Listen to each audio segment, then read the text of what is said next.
Hi, Monica here with your news specialist CES 2020 in Las Vegas, here in the Sands. We are looking at Sekisui House, who's celebrating their 60th year anniversary. And to commemorate this year, they're going to be bringing their happiness to the elderly. People of 100 years are going to be benefiting from all of their new technology in the home, including allowing emergency responders to come directly into the patient's home by remotely unlocking doors, among other features. Let's take a look and see what they've brought this year.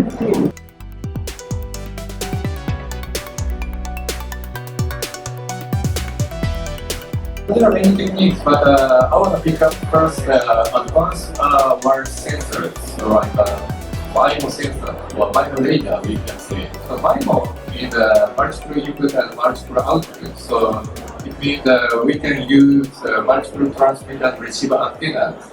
So then if we use multiple, MIMO radar, MIMO is the key technology in 5G. Some of you may be familiar with MIMO, but if we use MIMO radar, we can sense several places simultaneously. So that means we can monitor several people simultaneously. So then it's very good to monitor because at once, so there are some people, there is a possibility some people maybe. And the situation using those techniques, for example, as you know, physiological signal like heart rate and also the respiration are very small. It can be easily contaminated by noise, such as body movement. Then static state, such as during sleeping and also the sitting and relaxing on sofa, those type of situations are good. And also some of the barriers or challenges is, I can say, for example, in practical house or real environment, so unexpected things can happen. So the system needs to cope with those kind of unpredictable things. One solution is, I can say, AI, artificial intelligence. But as you know, AI needs a big data. So people may concern about their data being collected. So that's why it is very important to collect the data securely and also store the data securely. So that means security and also the privacy are the very big challenges in this system. Right, I can totally relate to that. Thank you. Professor Anthony, if you'd like to add, please. I think one of the really exciting things about ambient sensing or non-contact sensing is if you look at the promise, the opportunity with Fitbit or the Apple Watch or sensors that you wear or populations that need to take medication. One of the biggest issues is compliance. Compliance with remembering to wear the device. Compliance with remembering to take the medication. And so if you are able to forego and forget about the need to worry the patient, the individual with complying, and you just have it in the environment, that is where we now potentially finally start to realize the opportunity of collecting the data that can give us an understanding of health in the context of daily living. Because if you're relying on somebody to reliably and repeatedly wear the Apple Watch or wear the Fitbit, or if you are suffering from chronic heart failure and you need to, in the morning, get up and weigh yourself, and you're supposed to do that before you put on clothing, you put on your clothing, you don't want to go through the hassle of taking it off. There's all these issues associated with this, just not wanting to worry about the technology, just have it there working for you. So just that ability to just collect that information in the context without having to worry about the individual doing something. I think the other unique opportunity is if we look at signals like heart rate and respiration rate and blood pressure, those are the physiological signals that doctors know how to use. Those are things that we have a lot of history.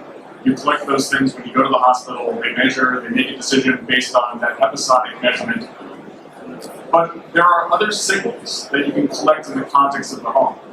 And whether that be how you move, the amount of time that it takes you to stand up or sit down or to walk across your floor, or the changing nature of your gait, just your motion. It's not something that is easily, at an instance, acquired in a hospital. But that data, that information, is potentially extremely useful to being able to monitor how the individual's health is changing. Things like motion, things like the grip strength, of how you're opening or closing the door.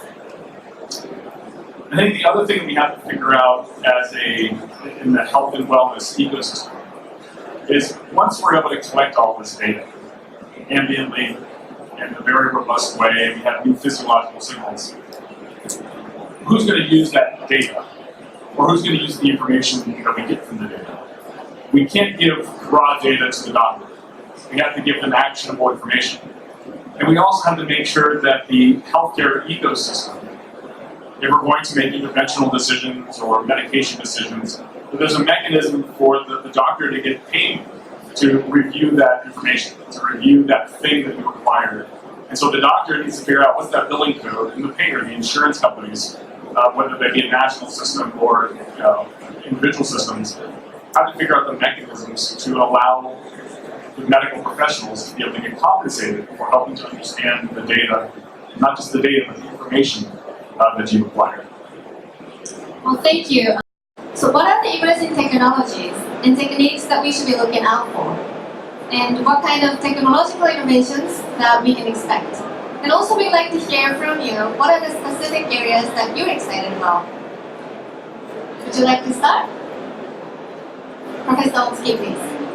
Okay, so the first, as I mentioned, the security and privacy are very big issues. So then, for example, in order to collect the data securely, also the security, so advanced encryption technique, one is a very important technique. And also some of you are probably familiar with blockchain. So using blockchain technique to keep the data safely. That's also the very important thing. So those kinds of techniques are needed to save the data securely. And also what I'm exciting about it. So yeah, like Professor Brian mentioned that I'm also working on sensors, getting that activity, kind of the activity recognition, but also working on the non-contact blood pressure monitoring technique. Right now, I cannot say in detail, but as you know, the blood pressure is a very important signal. In addition to, for example, the heart rate and the respiration, if we can get the information about the blood pressure, we can know much more about the health condition of the person. So then the blood pressure, if we can monitor non-contactly, that's very important. And also that we are now working on the kind of estimate the mental condition. Unfortunately, there are so many people having the mental illness all over the world. So then for example, if we can recognize mental condition, then it helps a lot. For example, we are working on using AI, like through conversation, by the facial expression, and also the writing or text. Using those kind of information, and also using AI, we can estimate the mental condition. That means we can detect in early stage the mental illness, such as depression and dementia. So unfortunately, the social cost for those kind of mental illness is very huge. If we can detect those kind of the mental illness during the daily life in early stage, it results in the huge reduction of the social cost. I'm now working on those kind of things.